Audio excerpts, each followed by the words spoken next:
Ladies and gentlemen, welcome to Trail Mix, where the nuts might be a little stale, but the company is always fresh. Here, retired journalists working for nothing but the truth and Social Security checks, and we got our friend Jamie back on. You were on up and down all night and day. Did Donald Trump keep you up at night? No, cats. I thought it might be the cats, not Trump. I thought I was thinking we'd crank up here with Daniel. Daniel Dell. Have you ever seen Daniel Dell on CNN? He's their fact checker, right? And I thought he did an especially good job on the fly last night. I mean, this was right after the speech, and he did what I would consider here a kind of a tour de force. Let's see if I've got the volume up on this. Bring in someone who was invoked during the president's speech here on set. That is Daniel Dale, our senior reporter and resident fact checker. Daniel, obviously we heard a lot from the president squeezed into those 15 minutes that were allotted to him. The White House makes that request to the networks. What did you hear in the president's remarks?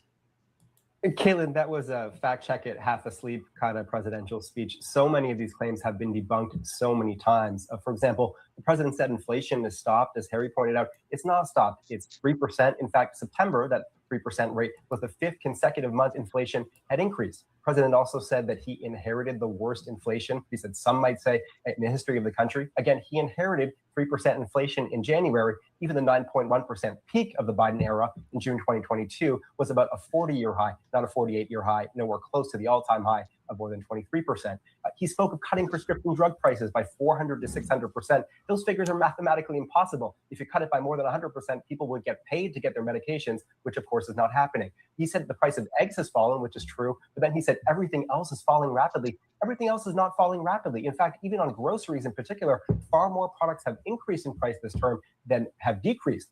He said again, he secured $18 trillion in investment this year. That number is total fiction. Even the White House website uses a figure of $9.6 trillion. And my detailed review found that that figure is a wild exaggeration, accounting vague promises, vague, not even promises, and so on. He spoke of some states hitting $1.99 for gas. The lowest state average today is closer to $2.40. About 100 stations out of about 150,000 stations are below $2, according to the firm Gas Buddy. He also talked about immigration, made false claims there, saying that an army of 25 million people, President Biden, leaving aside this army rhetoric. He's like that FedEx guy who talks fast. It was the old FedEx commercial. Right. People who were rapidly expelled from the country. Crime was nowhere close to record high under President Biden. But he's right. President Trump has not settled 8 wars. That list includes various wars, various situations. I don't know if you saw the quip I put up on the site, but it's my favorite for the day. Go on. I don't have time. So visit Gettysburg Address. Gettysburg Address. We are grateful for what you did have time for. Thank you very much for that.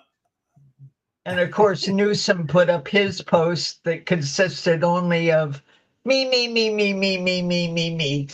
Yeah. Did you watch it live or could you? No. You couldn't? No, I watched the first few minutes going in, and then I decided I had much better things to do with my life.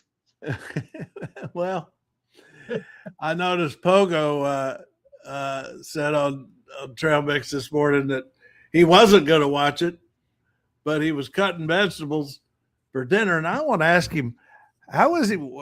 That was a late dinner because that speech was at 9 o'clock, and Pogo was cutting it. He was cutting his vegetables at 9 o'clock, so he must have had a late dinner. Where does Pogo live? In West Virginia. Oh, so anyway, that's a sidebar. But anyway, he said that he wasn't going to watch it, but he had it on in the kitchen in the background cutting his vegetables, and then he wound up listening to the whole thing against his will. I like it down on the lower one where you can see one of my bookcases, and the bigger one you can't see my bookcases. Oh, this one? Yeah. Is that what? Oh. Yeah, that's one of my 6 bookcases. Oh, yeah. As I So said, we better gotta- things to do with my life. Oh, we do have I don't know if this is a real commenter or not. That this one's saying, this is AA somebody, DI 2 UNC UUNC. Tell me hi, say hi, I'm real. You know what? I don't think you're real. I think we'll wait for a real commenter to talk to.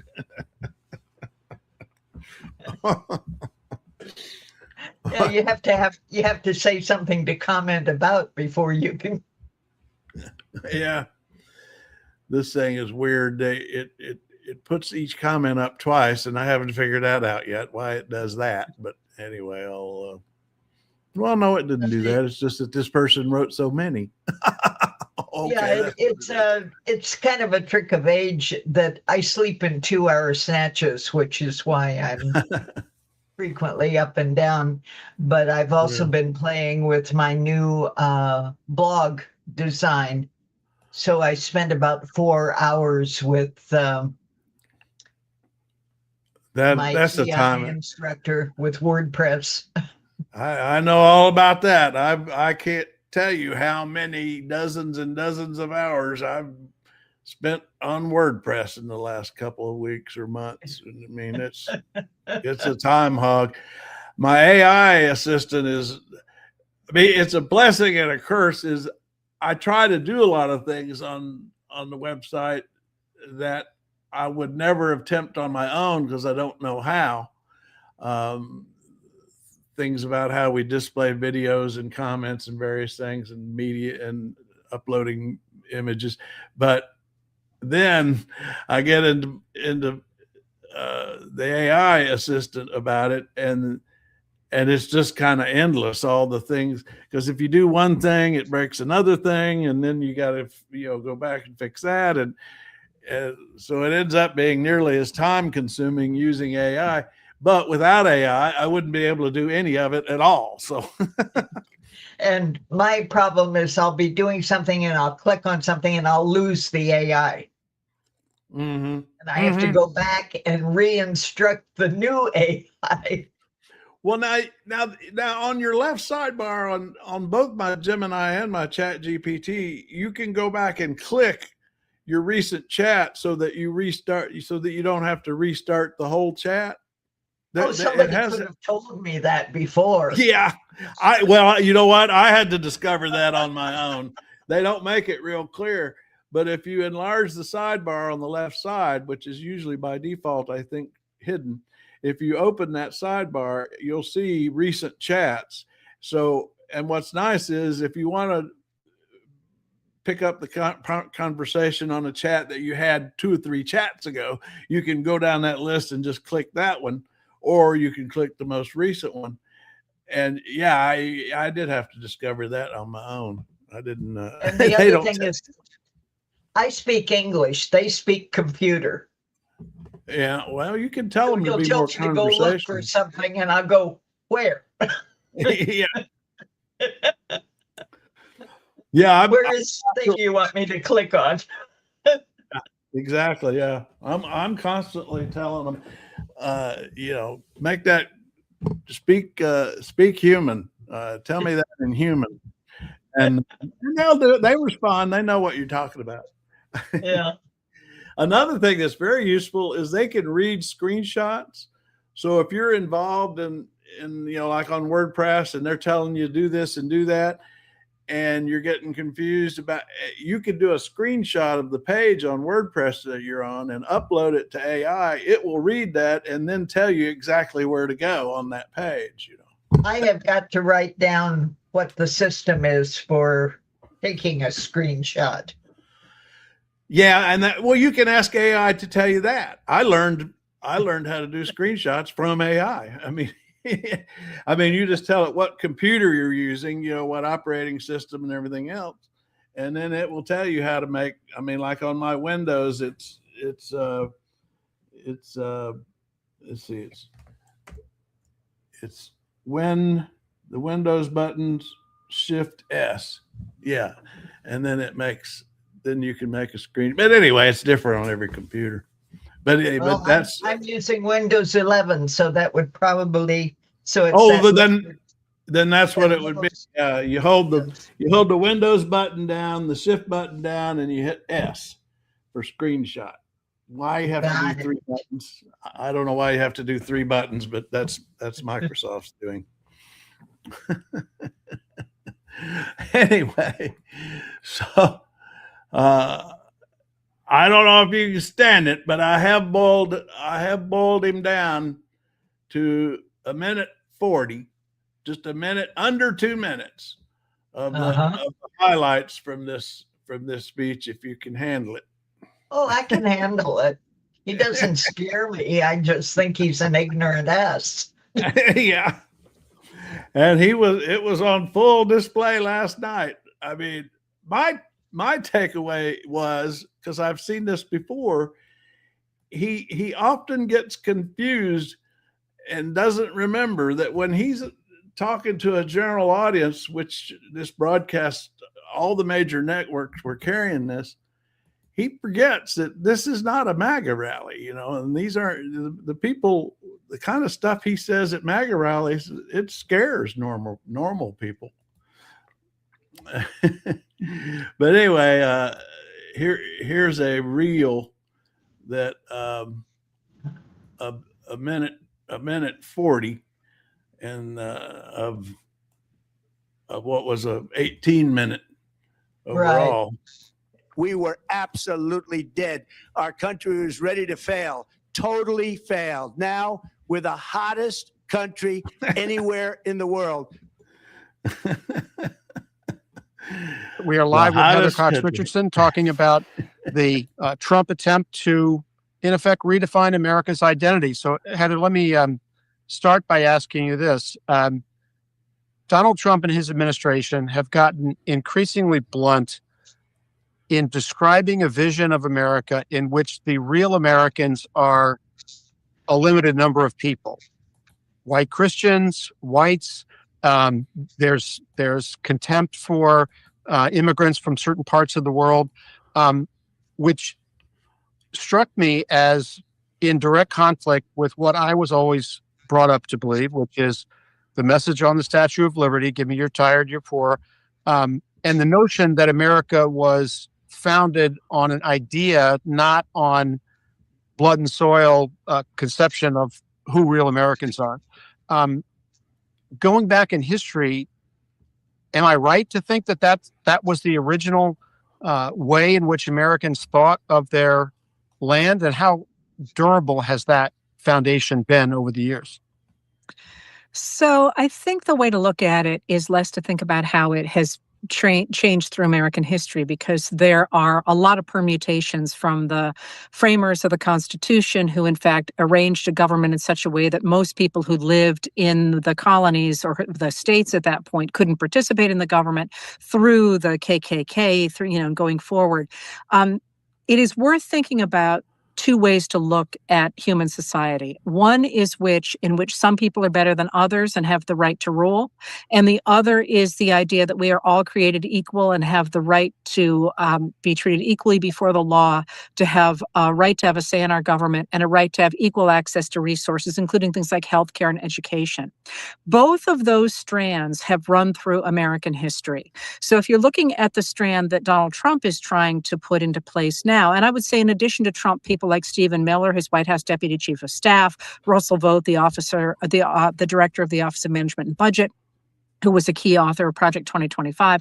There's a whole bunch of players in Trump's circle. Kristi Noem, the Secretary of Homeland Security, her advisor, Corey Lewandowski, who are trying to put in place what I would call a Nazi worldview, in which they are taking that idea that some people are better than others.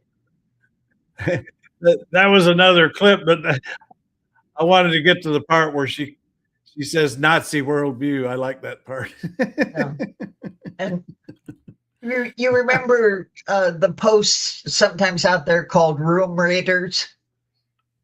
Where oh yeah. the guy on the left, I love that room. with the Yeah. window and the bookcases and the couch. I mean, that was a 10 room. Yes, yes. And so here's what I was going to play. I got them out of Okay. order here. Here's a minute 40 of Trump last Good night. evening, America. 11 months ago, I inherited a mess, and I'm fixing it. And after just 1 year, we have achieved more than anyone could have imagined. Starting on day one, I took immediate action to stop the invasion of our southern border. For the past 7 months, 0 illegal aliens have been allowed into our country.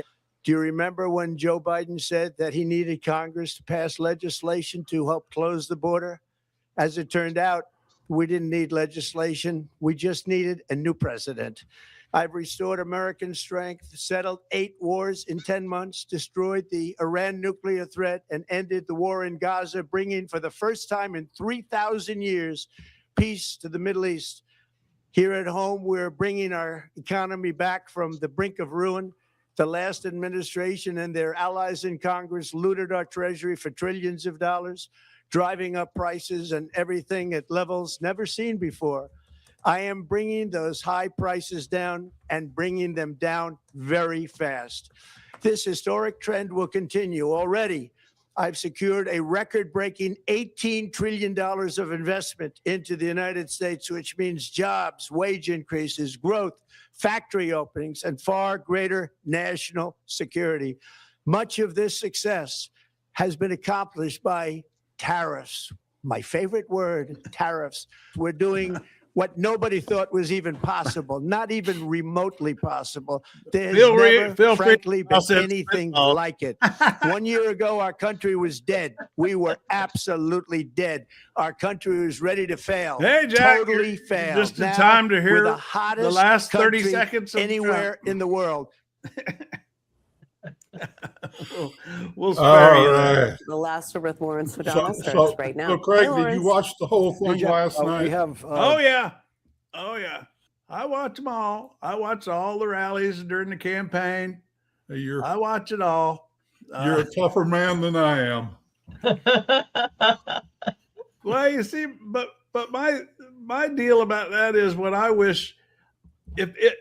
If I said this back at the campaign, is if every independent voter, every swing voter watched just 15 minutes of a rally speech, he would never have become president.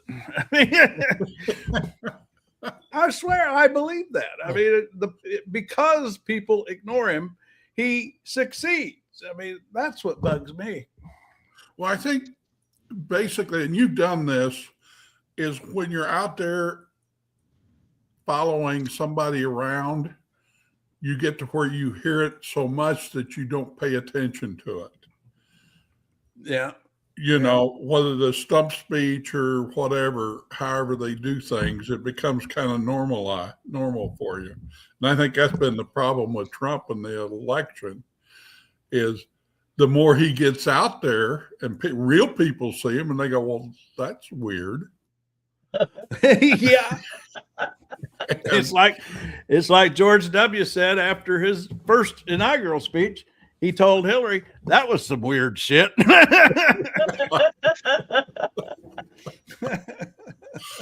But I noticed rebellious Renee was trying to click in, but then she disappeared. So I don't know if is having trouble or not, but keep trying, Renee, if you're trying to get in. Yeah. Anyway. So did you watch any of it or clips of it or anything, Jack? No, I didn't. I've read a little bit of the comments on it, and that's about it. Well, I mean, wasn't the biggest deal in the world. Think that my opinion of the the money's given to the troops is that sounds like he's having almost as much trouble with his military as Putin's having with his. Well, and I did this. I put this together just a little while. On behalf of a grateful nation, it is my honor to present this 1,776 Warrior Dividend. Happy holidays.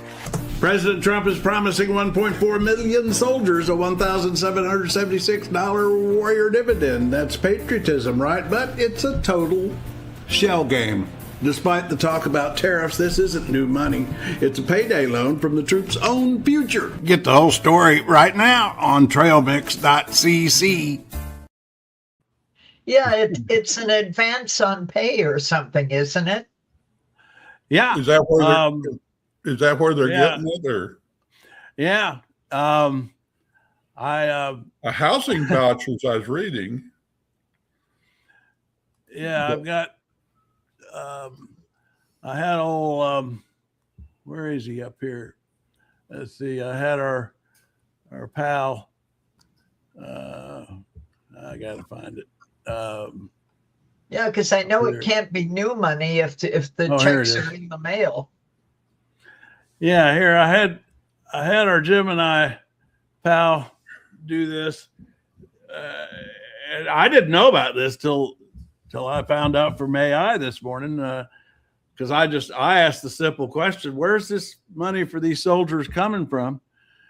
And he did some research, and here's this is all him here. He wrote this. Trump's claim that tariffs are footing the bill has nothing to do with trade revenues. That's the first thing, because he claimed in there that this is the tariff revenues that's paying for this to the soldiers. Yeah. And then this is how my AI keeps portraying it as a payday loan, is what he keeps calling it, meaning that it's they're rating a $2.9 billion in housing funds that Congress already passed for next year, and then aggregating that cost of living adjustment that they were going to get next year into a single holiday check. So the catch, still reading AI here, the catch, that monthly housing bump soldiers usually see in January isn't coming. So it's money they were already going to get. They just put it in a lump sum so that he could brag about sending it to them last night. So it's just like the COVID check where he signed his name on it. Oh, I'm sure he's going to be putting his signature on these as well, I imagine. I'm sure of that. But I mean, so not only was it, I was calling that thing, his speech, a disinfomercial. That was my word for it. Well, there's rebellious Renee. Let's see if we got her in here. Oh, okay. Did you make it in, Renee? Well, she's trying again. It says device not connected. I wonder what her problem is. Anyway, where were we? If they do that check to the troops like they did the COVID check, it will be messed up. They sent me, this is funny, they sent me a check for me. They sent me, basically they sent me twice what I was supposed to get. Because for the COVID? COVID because is they that did right? Sherry's, they included Sherry because I had filed, the taxes after she passed away that year. And I filed the taxes for that year, and they sent me a double check, and it was only in my name. I assumed when I heard they were doing that I would end up having to mess with it because it'd be in mine and Sherry's name. Yeah. So I just stuck the damn thing in the bank. Yeah. I didn't bother. Well, now, was that the COVID check that came during the Biden years or the Trump years? Trump years. Trump years, yeah. Biden could figure this out. The Trump people couldn't. Well, they made sure Trump's signature was on it, didn't they? Oh, yeah. It was on it. It was on it, and it was only to me, and it had no explanation.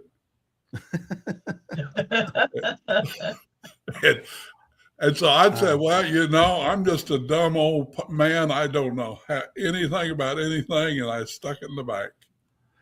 Well, I mean, this is 1.5 million soldiers.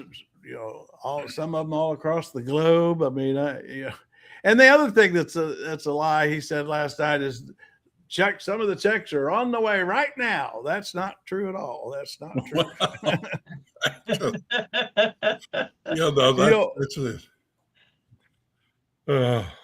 It's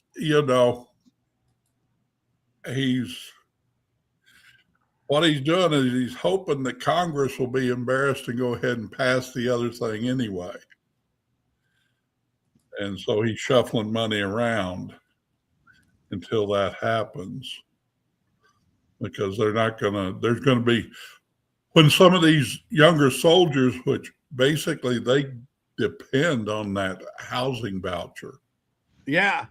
And that's, people say, well, he's just buying votes for the midterm. Well, now what's going to happen when those soldiers you're talking about discover next year, as the midterms get close, that they're not getting that subsidy because he already gave it to them in this check, which they spent on Christmas, and didn't realize that they wouldn't be getting that check. I wonder he gets the credit for this check. The Army gets the credit for all the screw ups of it that show up later. Well, they'll blame Biden. Nobody will do a headline about this, about the poor guy that can't get his voucher. Yeah. And that's. Anybody have any commentary on Bongino being the first one to go? Oh yeah, we got it. Remember that we got into him a while ago. Let's see. Remember this when we had Lou on? Listen, I was paid in the past, Sean, for my opinions. That's clear. And one day I'll be back in that space. But that's not what I'm paid for now. I'm paid to be your deputy director, and we base investigations on facts. He says, quote, I was paid in the past, Sean, for my opinions. That's clear. And one day I'll be back in that space. But that's not what I'm paid for now. I'm paid to be your deputy director, and we base investigations on facts. So he's admitting that he didn't care about facts before. That's right. More when he was a commentator, I guess. They all had to admit in court, in depositions, that they were basically just lying for profit. It was all entertainment. That became their actual defense in that Fox case is, well, we didn't mean all this stuff. We were just entertaining our viewers. When they get to court, they admit they're lying. I actually think that appearance was what did him in. Because, that was on Sean Hannity where he said that. And Sean Hannity was really boring in on him because of the discrepancy between it goes back to the pipe bomber case. Anyway, he ended up with egg on his face in MAGA world over that interview. Well, and I suspect there's a number of them like him that are finding it wasn't near as much fun as they thought it would be. They actually have to get off their butt and work, Well, he'd only been on the job a couple of months, and he went on Fox and Friends in the morning, and he literally was all in tears. I would have to say, it was a close call, but it was described by others as in tears, and he was complaining about the long hours and the time away from his family and what a sacrifice it was and all that kind of stuff. And that was only a couple of months into the job. He was saying all this. All of those political aides, it's a high pressure job if you do it right. Yeah. They burn out pretty quick. Anyway. And that article on the chief of staff isn't going to help either. I still maintain, I don't think that was any, you don't do 11 interviews that totaled over 11 hours across 11 months, if you don't know what you're doing. That was just no, spilling the beans over drinks at a bar or something. She had a purpose in doing that. I'm still trying to figure it out. She was agreeing to being taped and on the record, so she had to know what she was saying. Well, that was why I was listening to probably an NPR interview of the guy that wrote that. And he said, usually when you're dealing with someone like that, they do it not only on background, but on deep background. Where you even if you quote them anonymously, you have to ask permission. Yeah. And you know, he's a pro. I mean, and he's not a tabloid journalist. He's really as much of a historian as he is a journalist, because and his trademark is he does books about chiefs of staff. You know, that's not exactly. It was kind of weird that he was writing for Vanity Fair in the first place, given his background. Well, I think it's a interesting. I mean, all I've heard is what people talked about it, because I've not read it or anything. But it just kind of, like you say, 11 interviews of sitting down. I don't know how long they sat down, but they sat down probably at least an hour. Well, yeah, he said each one was around an hour. Yeah. And it was spread out across 11 months as well. Yeah. I mean, almost a year. I mean, she did every time there was a big event, he would set up an interview with her. So he was getting real-time interviews about real-time events throughout the year. And then they kept going on about the photographer and those close-ups, and he just came out and said, anyone who looked at my past work knows that that's what I do. Yeah, you know, I wasn't familiar with that photographer, but if I was if I was her assistant, you know, setting up that interview, I would have made myself familiar with the photographer ahead of time. Oh, whoever set that up and allowed it to happen did it basically. You got to have better control than that, you know. But she did it herself. I mean, what I am trying to understand is this is a woman who knows what she's doing. She is a pro, and she set this up herself. I don't think it was an accident. I think she had a couple of purposes. I mean, maybe, you know, she wanted to create some distance, show that she didn't agree with the tariffs and she didn't agree with the retribution or the January 6th pardons. For whatever her future has in mind for her future, she wanted to get that on the record. That wasn't me.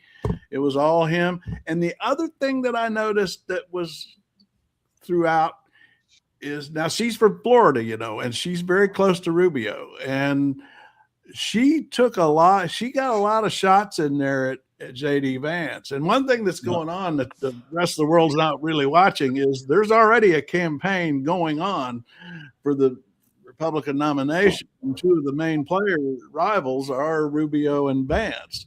And I think she will be she will be Rubio's chief of staff or campaign manager, I imagine, if Rubio runs. And she's already landing some hits. She talked about JD Vance's, love of conspiracy theories and implied that JD Vance is not really a committed MAGA believer. And she describes Rubio as, he's evolved. He's a true believer in the MAGA agenda now. I mean, that was her purpose, I think. Yeah, could be. I noticed she took a hard hit on Musk too. Yeah, that was another one. Yeah. So, and that basically is Rubio's enemies right there. Is the tech billionaires and JD Vance, because she's a score settler. I mean, she has. I've known some people in Florida who've known her through the years, and she's a tough cookie. She's very big in the DeSantis campaign. She was an aide to DeSantis. And she and DeSantis's wife tangled, and she ended up getting thrown. I think a big turning point for the Republican nomination last time was Susie Wiles getting thrown out of the DeSantis campaign and her going to Trump. No. Had that not happened, DeSantis might have had a shot at, because Trump was not doing so great at that stage of the Republican nomination. So there's a lot of history there. So there's some hard feelings then, huh? Yeah, and she keeps her powder dry. And when DeSantis and she was the one that was, I mean, when she became Trump's campaign manager, all of a sudden Trump was just really focusing like a laser on DeSantis with all the insults and everything. I mean, she clearly, her first job when she took that campaign manager position for Trump was to take out DeSantis. I mean, they figured out if they could get DeSantis out of the way, Trump's got a path to the nomination. So that was her focus. And then ultimately when DeSantis quit, and she had never had said anything, and she wrote a tweet the day that DeSantis dropped out of the campaign, something really snarky like, have a nice day. I mean, she got a little shot in on that day. Oh, do you see where Trump Jr. is engaged? Yeah, what's that all about? Is that the woman that he had been seeing for a while? Or? Right. He shipped off Newsom's ex to Greece to clear the field, so she was in a whole other country. Right. And he married some Florida, or engaged to some Florida socialite. Yeah, and they've been together for a while, but she and Kimberly, I didn't realize. I thought they had actually engaged. I guess not. He and Kimberly. Oh yeah, they were engaged for a while, and then they broke up. And he's engaged to her, and she is coming across as another MAGA. More looks than brains and too much money.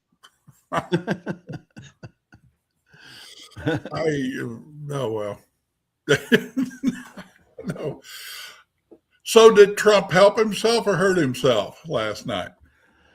Well, I actually cannot believe that there's any way to argue that he helped himself. I kind of tried to think of a way. I mean, because I think two things. Well, I'll just quote two people. Steve Bannon made the point last night I watched some of his show on, if you think you can't handle watching Trump, you ought to try watching Steve Bannon's show.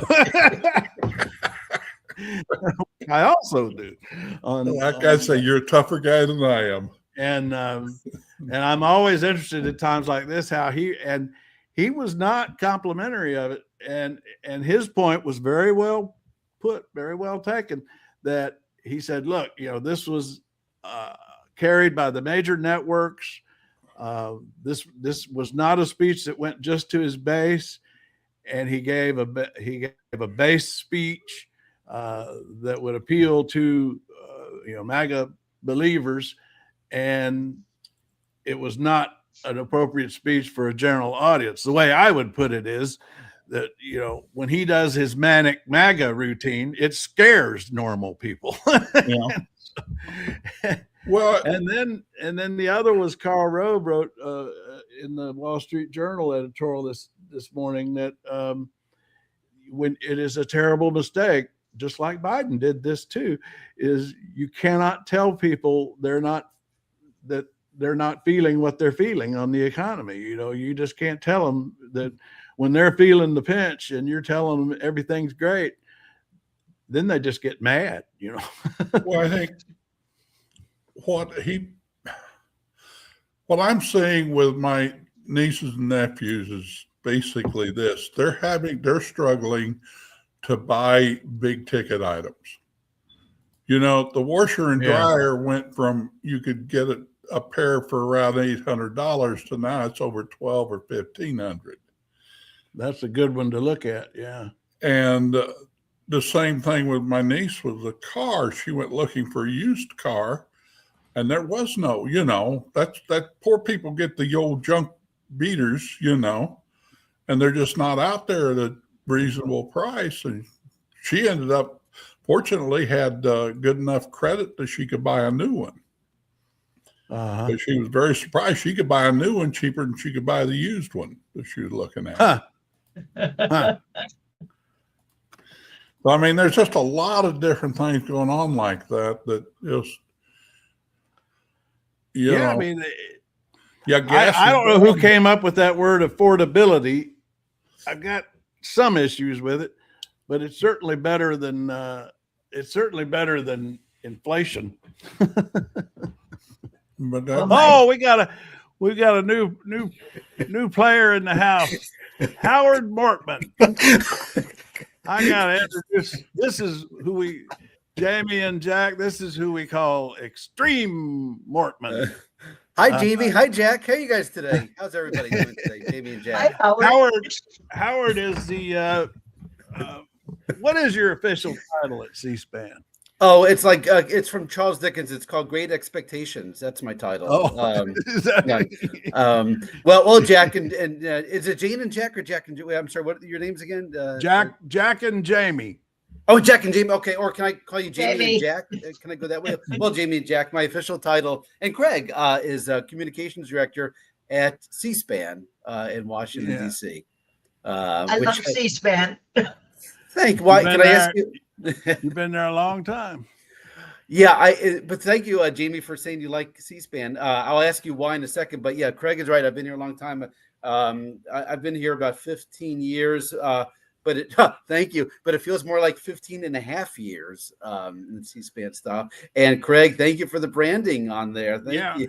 This is Howard's popular podcast. What kind of stuff do you do on there? I've listened to a few.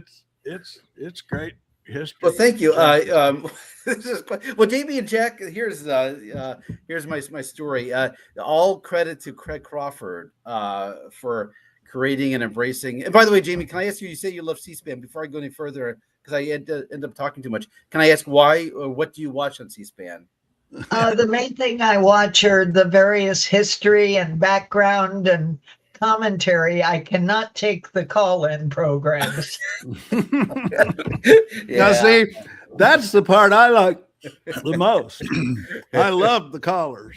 Yeah, the thanks, Craig. The call-ins have been with us from the very beginning. The reason for the call-ins is Brian Lamb, when he started C-SPAN, took calls in 1980 was our first call from Yankton, South Dakota was our first call. And the reason is there's no other opportunity for Americans to be able to talk to people in power or to leaders or to journalists. And Craig Crawford has been on many times in the past and took calls. And we learn a lot, and they ask really good questions. Sometimes I admit, what you might be reacting to may not be, to everybody's liking, but it's still in an era where everybody just talks to people. It's like Craig Crawford's chat room here. It's just a great way to talk to others. So what bothers me about the call-ins is I'm fact oriented. And I don't care whether it's coming from the right or the left or the middle. Just please don't spiel out your latest propaganda. Back it up with what you know or think. And that's where I go crazy to screaming at the television. You're totally right. And you want to get information, you want to learn, and you don't want to. You can go. There are many other places for propaganda. I totally get it. Thank you for that. Thank you. Yes. Well, the other thing we want to talk about with Howard is our old days at the hotline, and which was a political aggregation news aggregator where Howard and I worked.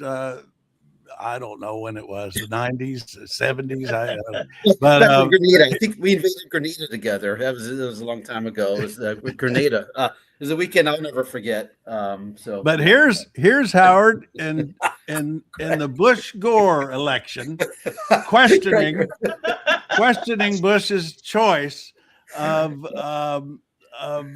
Dick Cheney as running mate because of Howard was questioning whether Bush really needed Wyoming that bad.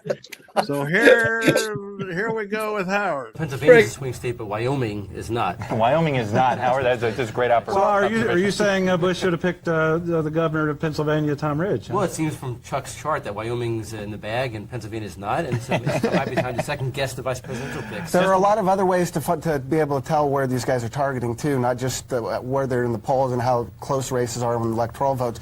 But if you look at where the candidates are spending their time, if you look at where they're running their ads, you'll get a really close picture to what we've just put up here. Craig, you have aged well, and I have not. Let me just say that. Oh, I don't know that. We were giants in those days. I like the fact that the men are all wearing beards. You know what? They're both gray now. In that video, that's AI at work. We made them all black now. Can you make ours black again, Craig, with AI? Well, what's weird is the top of my head is still dark. I don't dye it, but my beard is almost completely white. I don't understand that. Hey, Jack, my primary care doctor about that, and he would look at me like, "Why are you asking me?" I don't know. Mine absolutely refuses to go completely gray, so I guess I'm stuck with it. I actually ask I always go to my barber and say, how do I get the haircut with a hole in the middle? That's why I want to know. Exactly. How do you get that? What's going on with that? Jack, what is your story? Tell me about you now, Jack. Me? Yeah. Oh, I'm an old hillbilly out here in southern Missouri. Oh, fabulous. Yeah, I made the mistake of getting an education. He's doing the Sam Irvin country lawyer routine right now. Don't buy it. Are you both fans of Craig Crawford? Like most Americans, are you fans of Craig Crawford? Is that what brings you to this? Is that I have. Well, let's see. We've been hanging out for how many years now, Craig? About 20. Yeah, I started arguing on his blog in 2007. So I'm a youngster on there. There's a lot of people been around. Yeah, I came in at 2005 or 6, somewhere in there, one of the first ones, and he just moved over and made space for this old public service director who, I retired and now I play on the computer. Oh, that's great. I tell you, turn this into a roast here, but Craig was my boss for many years at the hotline, as he said, and that was. Now this is what Jack does. I just wanted to say, Jack is a classical music expert. Oh, no kidding. Oh, no. He didn't mention that earlier. No. Well, okay, we'll say music expert at least. I enjoy music, and the gentleman that had started doing that passed away, and he actually knew what he was doing.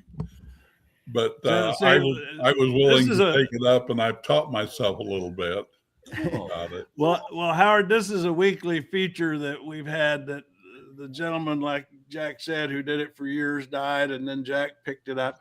We call it Sunday Serendipity, and it's music that Jack finds and plays. Jack, you've been holding out on me. I didn't know about this. It's great. I finally get some information about you, Jack. This is great. Okay. And here you have some Tchaikovsky that he had on just last Sunday. And then I have to be careful about playing these because YouTube actually hits me with copyright complaints, and I have to delete this stuff from the live stream, so I only play a few seconds of the music. But anyway, back to whatever we were talking about. Craig's a lawyer. He knows how to get around these things. I love this dip in, dip out in a couple of seconds. I love this. So Jamie and Jack, if I can call you that. So Craig was my boss for several years, whatever years of the hotline. And I will tell you, I'm actually in C-SPAN right now. I've been here 15 years, and I love it.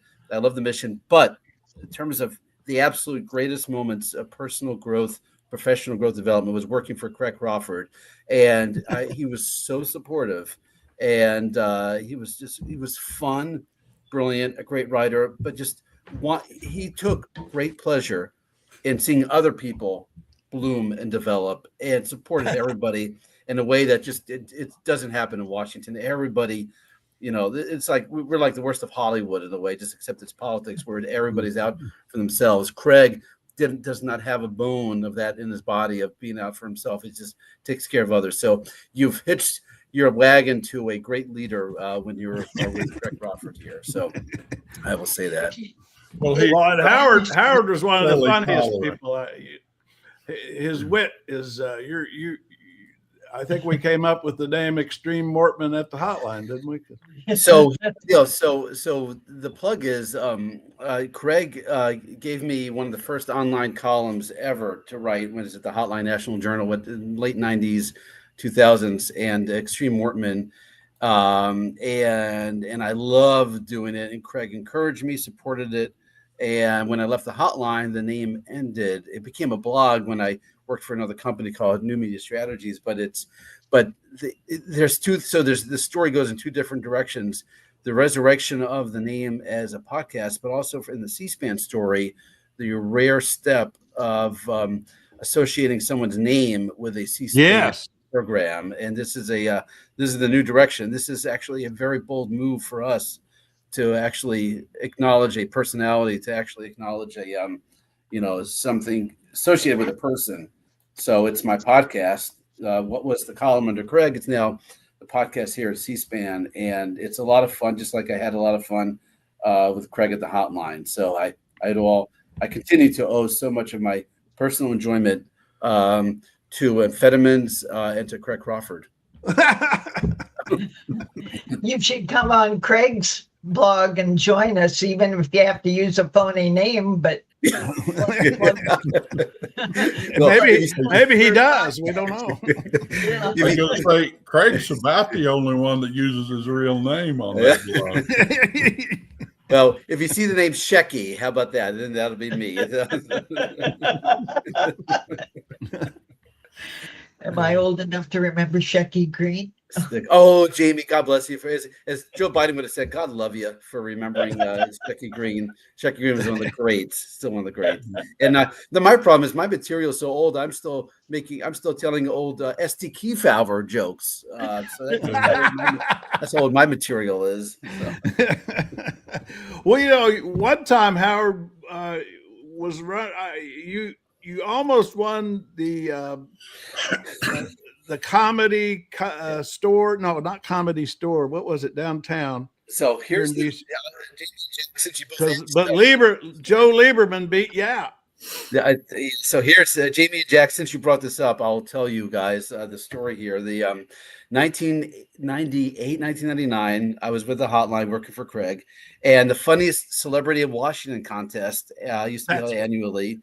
And used to be held at the DC Improv, where the great John X used to be the general manager. And I competed one year. And the premise of the competition is you do your own jokes, you do your own 5 minutes, and then the judges determine who the funniest celebrity of Washington is. And I practiced, I wrote my own material.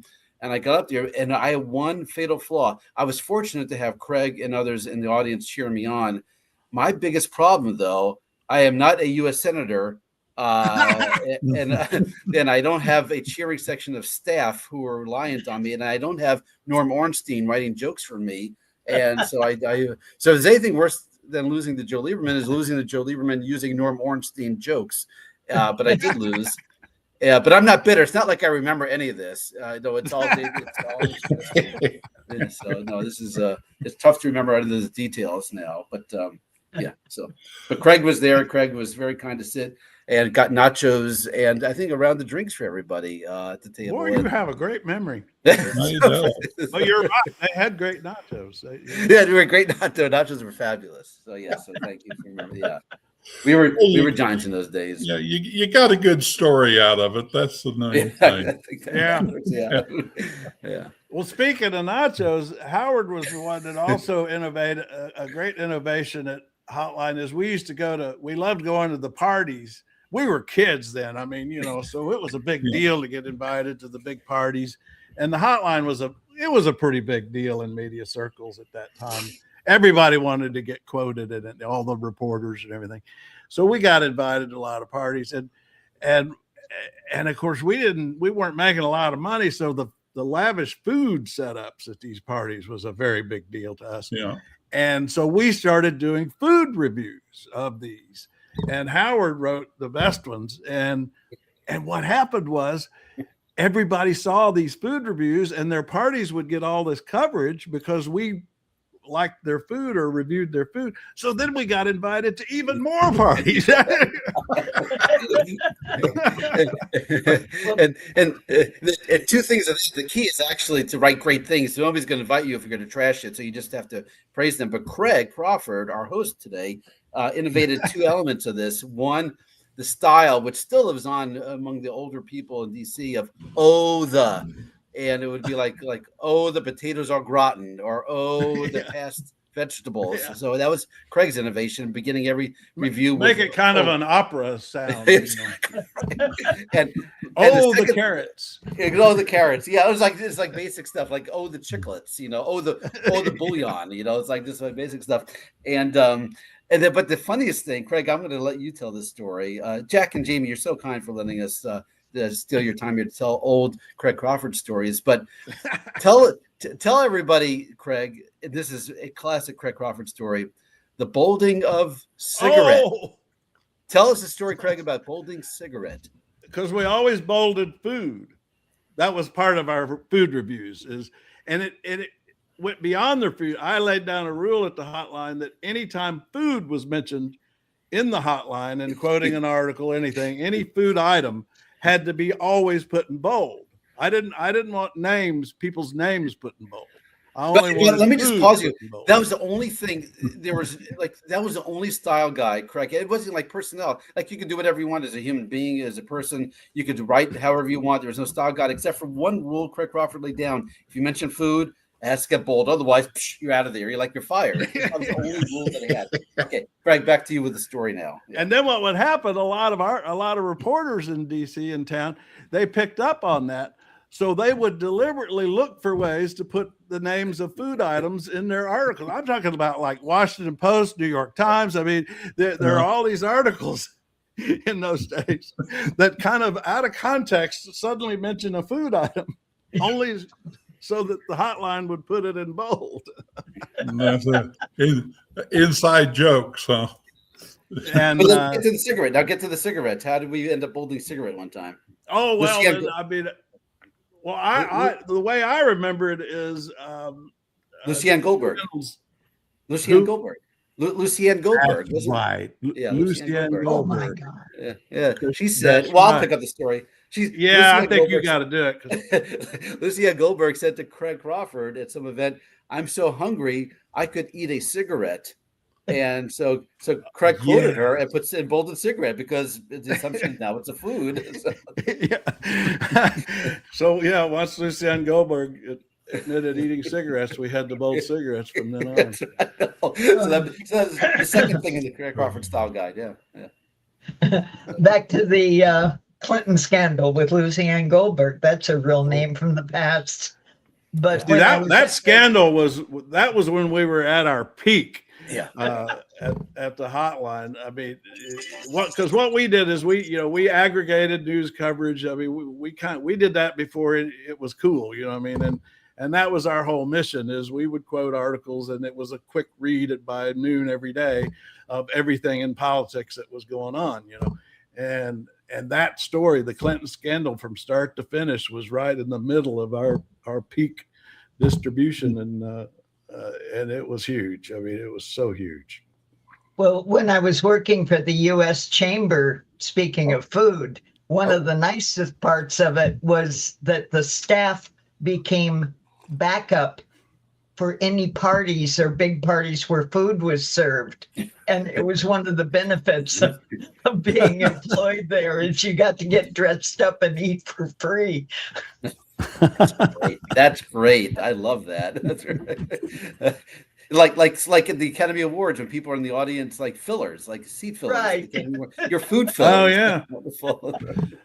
Did you see that the Oscars are going to be aired on YouTube now and not regular television? What's up with that? I mean, I'm not surprised because I've been seeing I've been saying for a while, and I think one of the big stories of our age that later years they're going to look back and say that was the time that Google and YouTube took over television and nobody noticed. Well, Craig, actually, if I could throw one business thing into here, one thing that's new for C-SPAN last couple of weeks is that we are now included. I don't know, Jamie and Jack, if you have YouTube TV, not just regular YouTube, but YouTube TV, the streaming service. But we are now included in YouTube TV, and it took many years. But this is like 2 or 3 weeks ago they included, and Hulu Plus Live TV also includes C-SPAN now, all 3 C-SPAN channels. So that all 3 channels? All 3 channels are on, exactly. Oh. Yeah, you hit on one of my biggest complaints right now. That the big streamers, whether it's Hulu or YouTube or anything else, if you want to see something like CNN or MS, whatever they're calling it these days now, they're advocating a disease, multiple sclerosis. If you want to see MS them now, live, get MS now. but if you want to see them live, the minimum you have to pay is $45 a month. Wow. And on YouTube and Hulu, it's up close to 100. They throw in all of these other channels supposedly to make you feel good about it, but there might be only 2 or 3 that you really want to watch. And forcing people to pay that much money to see 2 or 3 channels seems like an ongoing crime to me. It's not like when you had the 3 networks that you saw on your TV.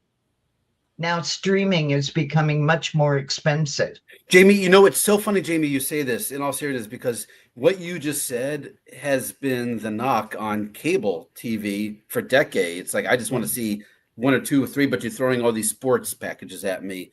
And it's so funny, like even though the whole media environment's changing, that attitude you're expressing, here's what I want to see, just get me what I want to see, never changes. And it's where like YouTube TV is basically reassembling the old cable bundle that everybody rebelled against for years, saying we don't want this, and now it's back, but under a new company. So, Jamie, you're very, very sharp in that observation. No, I get it. Yeah. Totally get it.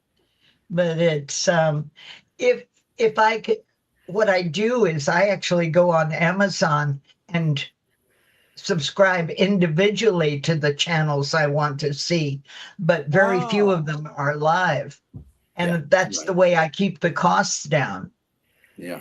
So if somebody came up with a live that allowed you to do that, sure, I'd pay $10 a month to watch CNN or C-SPAN or MS Now. That'd be $30. That's cheaper than buying Sling for $45. Jimmy, you're sharp. You totally get it. The issue is live TV is what people want, because in the end, like I love Star Wars movies, but I don't need to have a whole library. I have them all memorized. I don't need to every night come home and watch the same Star Wars movie again. But like live TV, it's brand new stuff. So that you're totally right. The content, what people want is the live programming, and that coupling all that together. That's the challenge. So, well, here's how I use YouTube on my smart TV, not the YouTube, the channel, or what do we call? How do we distinguish those? There's the YouTube TV, the subscribing thing, right, and then there's YouTube on my smart TV, like on my desktop. Anyway, right. What I like about YouTube on my smart TV is how it remembers what I like. And even on, like the other day, I noticed News Nation has a channel now on YouTube. And I thought, well, I'm kind of interested in what they're doing. And so I subscribed to their channel.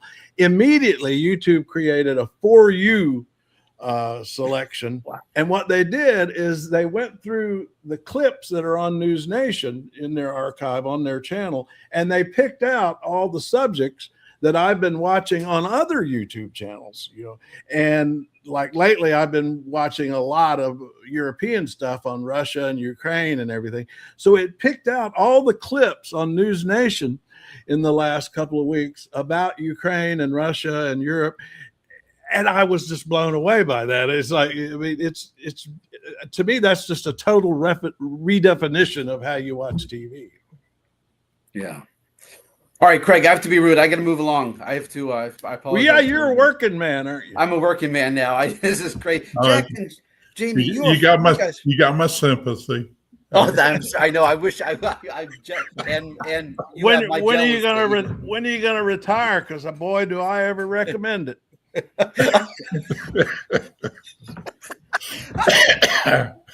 Howard, you started to ask me something. I'm sure I did, and I'm sure it was a wonderful question, but it eludes me now. So I wish you all the best, Craig. My apologies. I do have to scoot. Here we go. Here's my definition of retired. I was tired yesterday, and I'm tired again today. Oh, Craig, my last question. This is like the dream for you to do this. When is your cooking segment? When is your cooking show going to start? Are you? I know you. You know, I actually have 3 in I just yesterday I did ham. I did accelerated ham. What did I call it? Ham on. Anyway, I did 15-minute ham dinner that I haven't put up yet. I haven't finished editing. And then I did. I've got another one that I did the slow cooker shrimp boil, where I throw everything in there unpeeled. The shrimp, the onions are unpeeled. Did you know that an unpeeled onion in a slow cooker will peel itself? And the garlic clove too. And so I put everything in there unpeeled and let the slow cooker peel everything. It's the ultimate lazy cooking. That's almost like war wonton soup. What's that? Oh, well, you know what wonton soup is. War wonton is the kitchen sink of Chinese soups. You have the you just put everything in, the eggs and the onions, and it's wonderful. That's a Lazy Man Cooks episode coming. I'm gonna look that one up. Jamie, just so you know, when it comes to Chinese food, I'm just the low main on a totem pole. Now, all right, guys.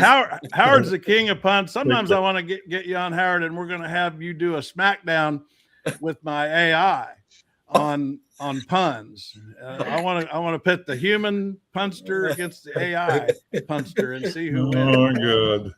Well, I'm Kung Fu Young, so. Jamie and Jack, you're fabulous. It's wonderful to meet you. Everybody enjoy retirement. I'm sorry I can't be there for you right now. Good to meet you. All right, guys, take care. All right, thanks a lot. That was fun.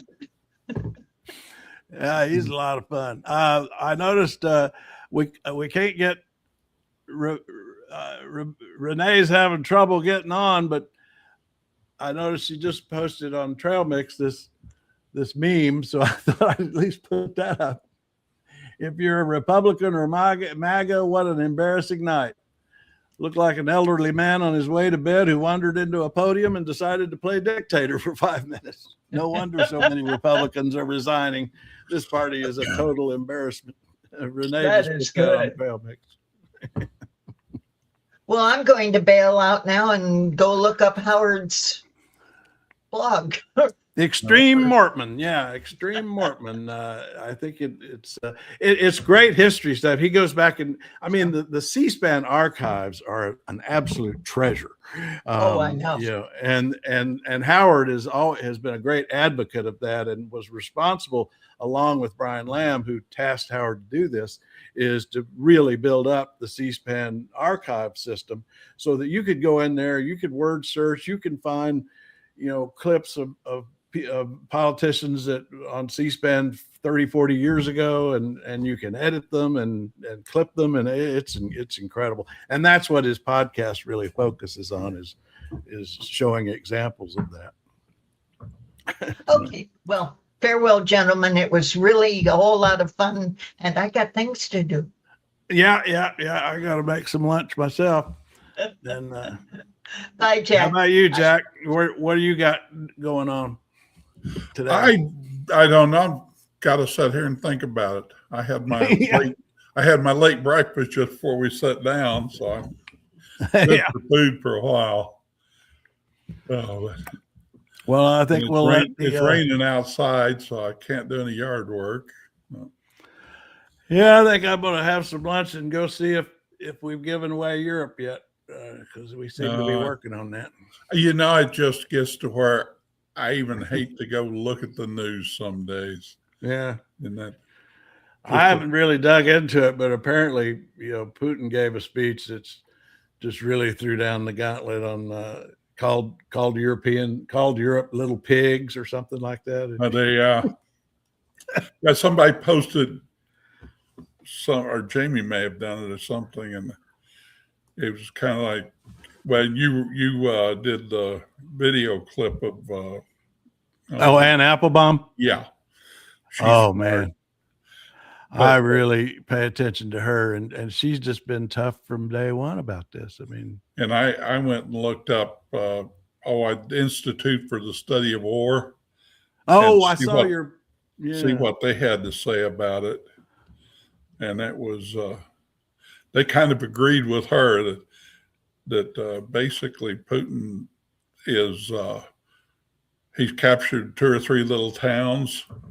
And she's claiming he's marching across Ukraine, and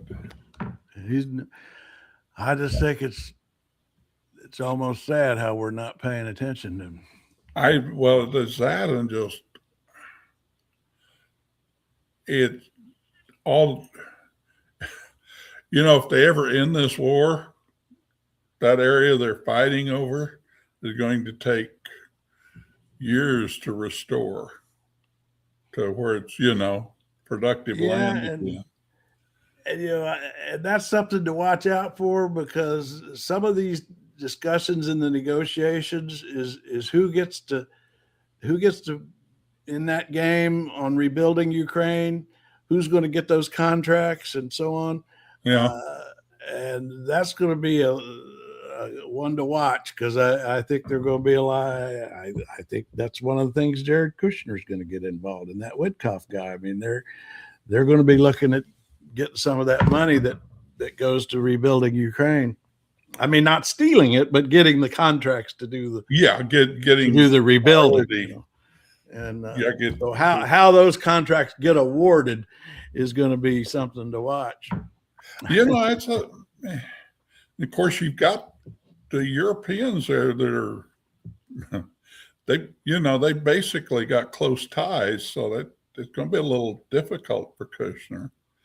It's not going to be quite like he's used to dealing with with the Gulf states, where there's one person that all you got to do is kiss one person's butt to get your contracts. So I don't know. It'll be interesting. I think what will be interesting is a little bit like what Trump did with Ukraine, where he made them promise to give us all the rare earth stuff and whatever. Oh, yeah. And I'm sitting there going, how do you enforce that?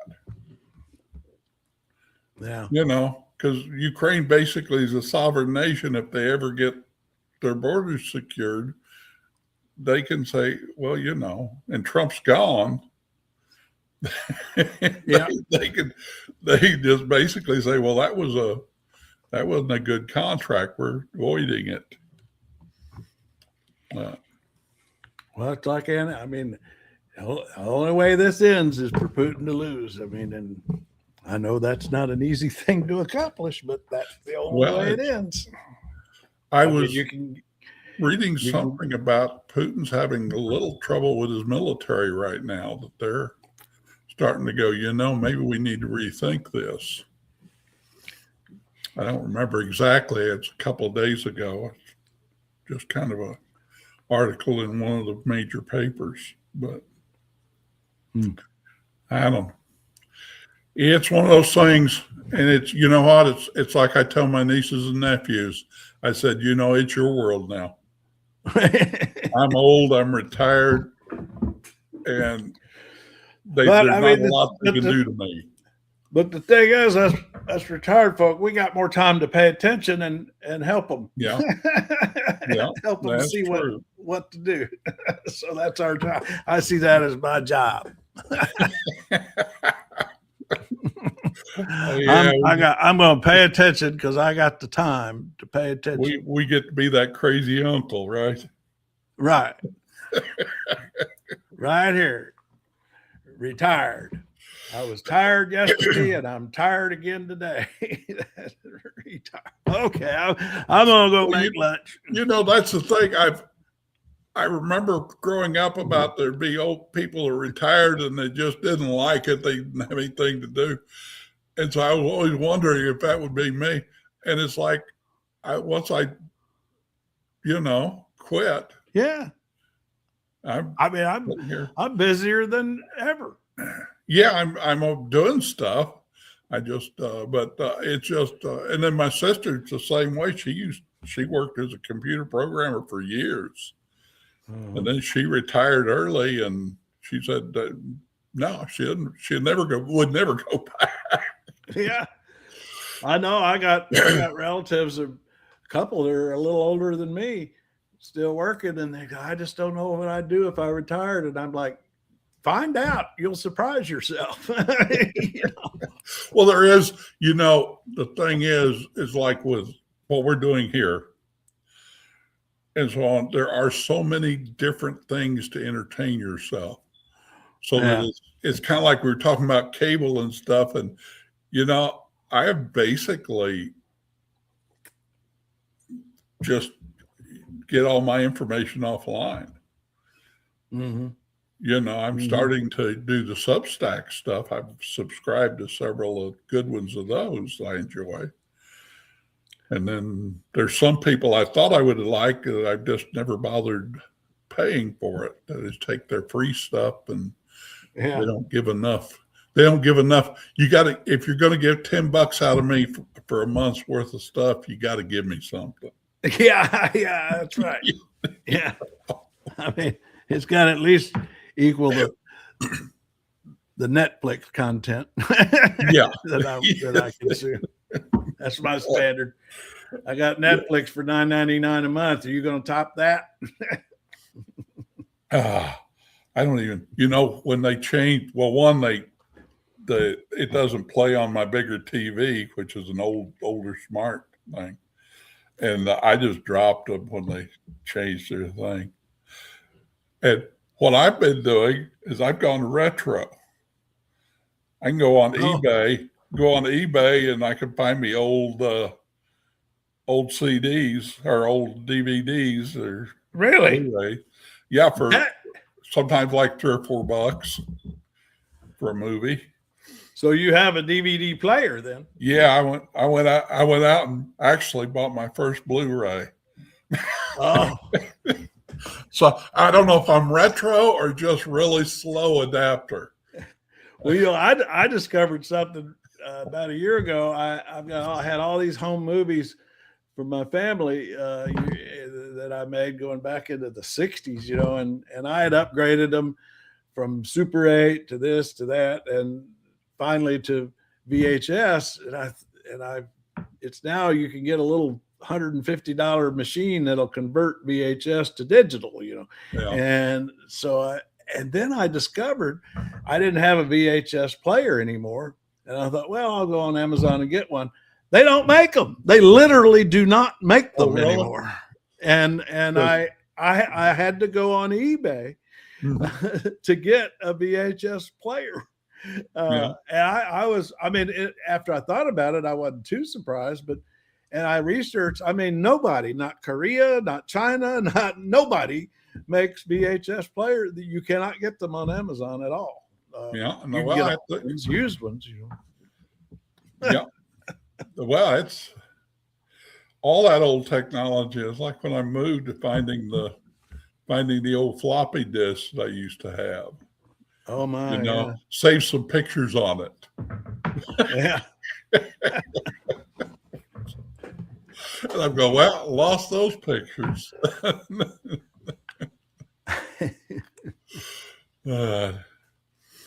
Well, I will let you go. And, yeah, I'm gonna go make some lunch. I do have a couple of cooking videos I'm finally going to get posted on Lazy Man. Yeah, Cook. you need to get back into that. You got to get some lightweight stuff too. You can't do all. Yeah. I've done 3. I just haven't finished editing them and putting them up. So that's all I got to do. I started playing with the AI, was it CHPT, whatever, that one. And then Chat GPT. Yeah. And I am going to try to set up, I'm 72, living by myself. I'm going to try to set up a way that if I'm not on the computer for a couple of days, it will send a text or a email to one of my family members and say, you better go check it. Because I was telling my sisters, I said, I'm not so worried about me, but I've got 2 animals here that are dependent on me. And nobody sees me for a week or 2 at a time sometimes. You don't want to end up like Gene Hackman and the dog died. Yeah, that's it. Yeah. So that's a good point. And do they have such a thing? Is there? Well, it was the AI was telling me how I can do it. Really? Then it's basically being able to have my computer contact my phone service and send a text that way. And create a little button so that when I get online, when I get on my computer every morning, I click the button, and the computer sometime during the day will check to see if I click the button, and if I don't click the button, it'll send a message.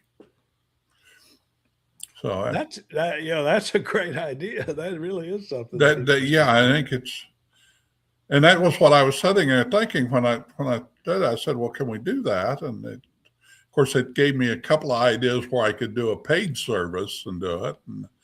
And I said, well, what can I do from my computer? I mean, I've got this computer that does all kinds of things like that. Yeah. And they said there's a way. I haven't set it up yet. I've got to get my brain wrapped around it, Yeah. I'm not real good at following instructions. But that's what I need to get busy on. Yeah. Because I will procrastinate if I don't make myself. Oh, something the other day I was laughing, talking about being retired and stuff. I said I figured out why old people are so stubborn. You can't get an old person to do anything. They just so stubborn. And then, I said it's kind of habit. If I'm not stubborn, I probably wouldn't get up in the morning. That's a good quote right there. If I wasn't stubborn, I wouldn't get up. You go, okay, yeah. I know what got me thinking about it when everybody was getting on me about climbing the ladder to put my lights in the other day. Oh yeah. Yeah. Actually, I do pretty good on the ladder still, but I got to thinking that maybe about being stubborn and like that. And I said, well, you just get to where, I can do it and I will do it. That's great. All these different things you learn as you get old and retired that you couldn't understand before. Yeah. Well, I'll let you go. You take care. All righty. That was good talking. Again, sometime I keep trying to figure out, is there some sort of regularity about this that would be good that, but I just kind of do it ad hoc. I don't know. It's a lot of times it just, I get tied up with doing something. This seems to work well for me. About 11 a.m. Because I'm kind of a late riser anyway, so it gives me a little time to read things and get my coffee drank and get a bite of breakfast.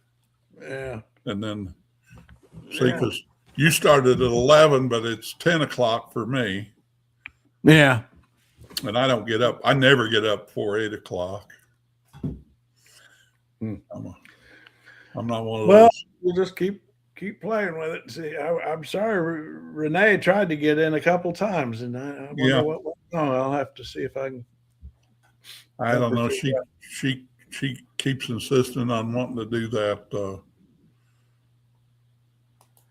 that off-breed thing.